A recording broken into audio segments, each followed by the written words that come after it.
Hello students, today we are going to read the second poem from the book First Flight for class 10, Fire and Ice, written by Robert Frost.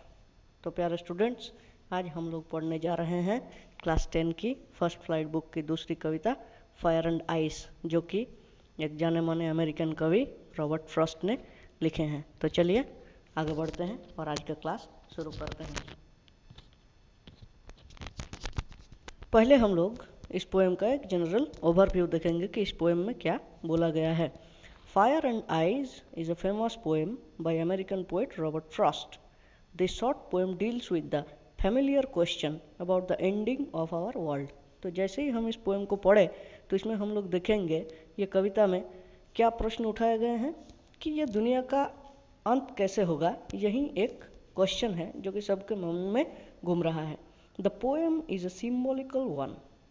ये poem जो है एक symbolical poem है। Here the poet uses two different tools for the destruction of the world. यहाँ पे कवि दो चीज़ों के बारे में बताए हैं कि जिससे हमारी दुनिया नष्ट हो सकता है। वन इज़ फायर, सिम्बोलाइजेस डिज़ायर और इंटेंस पैशन। उसमें से एक क्या है? आग, जो कि क्या सिम्बोलाइज करता है? डिज़ायर, हम लोगों का लालच या चाहत, और intense passion. Another is ice which stands for hatred और कोल्डनेस इन ह्यूमन रिलेशनशिप। और दूसरा चीज़ क्या है? दूसरा चीज़ है आइस या बर्फ़, जो कि प्रकाश करता है घृणा या इंसान के रिलेशनशिप के अंदर में जो आज के दिन में हम लोग देखते हैं कि कोई एक दूसरे के लिए अनुभव नहीं करता है। That is called coldness in human relationship. Now we are going to read the poem. Some say the world will end in fire, some say in ice. From what I have tasted of desire, I hold with those who favor fire. But if it had to perish twice, I think I know enough of hate to say that for destruction ice is also great and would suffice. Note that important word meanings. Perish means die or destroy. Suffice means sufficient or enough. Now coming to the summary and analysis of the poem. तो चलिए हम लोग इस poem का summary और analysis को शुरू करते हैं। Some people say the world will end in fire, whereas others say it will end in ice.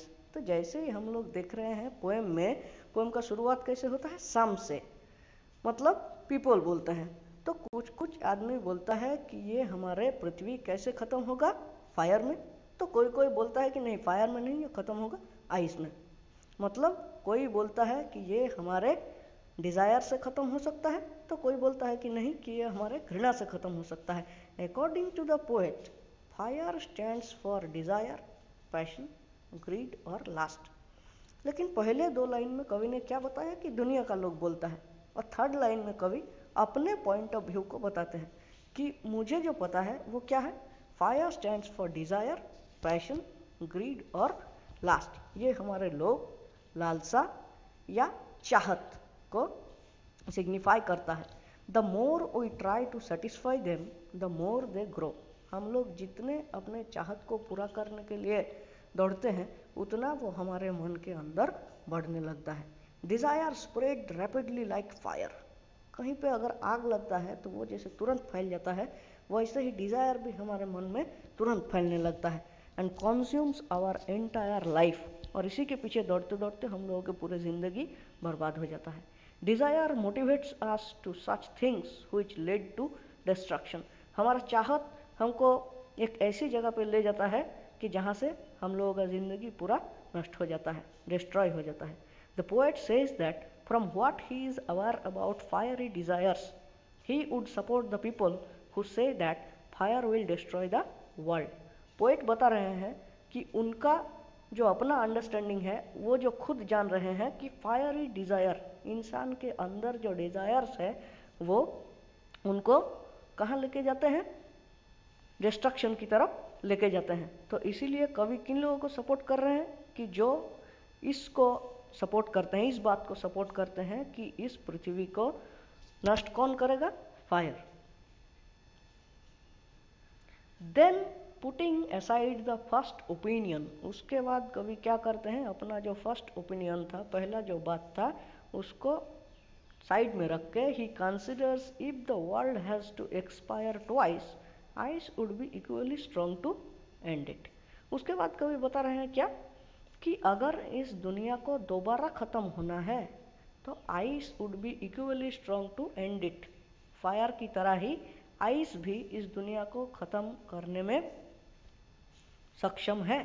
Ice is symbolized as hatred, ice को क्या सिंबलाइज किया गया है? हैट्रेड, घृणा। With the emergence of materialistic thought emotions and human relations have vanished away. जैसे ही हम लोगों के मन में मटेरियलिस्टिक थॉट मतलब कुछ पाने का जो चिंता जैसे बढ़ते जा रहा है, हम लोग क्या कर रहे हैं, अपने चाहत के पीछे दौड़ रहे हैं, एक दूसरे को भूल जा रहे हैं, हमारे अंदर जो दूसरे के लिए जो एक सिंपैथी है वो भी हम लोगों के मन से नष्ट हो जा रहा है।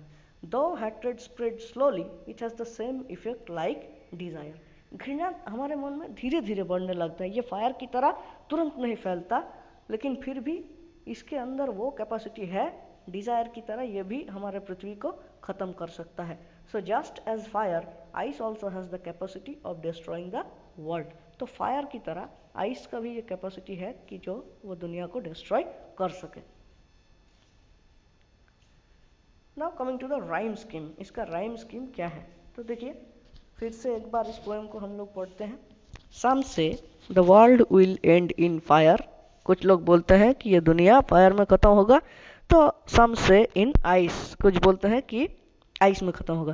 From what I have tasted of desire I hold with those who favour fire. According to the poet, जिन्होंने डिजायर का टेस्ट किया है, वो बोलते हैं कि मैं उन लोगों का सपोर्ट करता हूँ, फेवर मतलब सपोर्ट करना, कि जो बोलता है कि ये दुनिया फायर से खत्म होगा। But if it had to perish twice, अगर ये दुनिया को दोबारा खत्म होना है, I think I know enough of it to say that for destruction ice is also great and would suffice. Fire की जैसी क्षमता है पृथ्वी को खत्म करने का, आइस का भी वैसे ही एक पावर है कि वो भी पृथ्वी को खत्म कर सकता है। Look at the first line, fire. Fire को अगर हम लोग ए से डिनोट करें तो डिज़ायर, फायर और डिज़ायर दोनों में हम लोग देख सकते हैं कि क्या है, एंड में मैच करता है, तो दोनों को ए से डिनोट करते हैं और लास्ट में फिर से होता है फायर। तो first line, third line and fourth line denote by A. लेकिन सेकंड लाइन में आइए, सेकंड लाइन में है सम से इन आइस, तो इसको हम लोग डिनोट करेंगे बी से। सेकंड स्टेंजा में आते हैं, देखिए, but if it had to perish twice, twice denote करेंगे बी से। Once again ice, line number 7, उसको डिनोट करेंगे बी से। And the last line, line number 9, उसको भी डिनोट करेंगे बी से। लेकिन देखेंगे क्या कि 6 और 8 लाइन में हेट एंड ग्रेट दोनों मैच कर रहे हैं, तो इसको डिनोट करेंगे सी से। तो इस पोएम का राइम स्कीम अगर हम लोग देखेंगे तो ये हुआ है ए बी सी बी। तो इस पोएम का राइम स्कीम क्या हो गया? A B C B. Now look at the literary devices used in the poem. इस पोएम में literary devices क्या यूज किया गया है? First of all anaphora. Anaphora क्या है? Repetition of same words at the start of 2 और मोर consecutive lines in the poem. Look at the first 2 lines which begins with some say. इस poem में हम लोग अगर देखेंगे कि फर्स्ट लाइन और सेकंड लाइन किससे शुरू होता है? some say। तो इस टेक्निक को हम लोग बोलते हैं एनाफोरा। नेक्स्ट, एंजाममेंट। पिछले पोएम में भी हम लोगों ने देखे थे कि रॉबर्ट फ्रॉस्ट एंजाममेंट टेक्निक का यूज कर रहे थे। And we know what is enjambment? Continuation of a sentence without a pause or break. Here in the poem, look at lines from 7 to 9 to say that for destruction ice is also great and would suffice. So this is an example of enjambment. Next, alliteration. Repetition of same letter or sound at the beginning of closely connected words. Here line 1 and 2. Now look at that.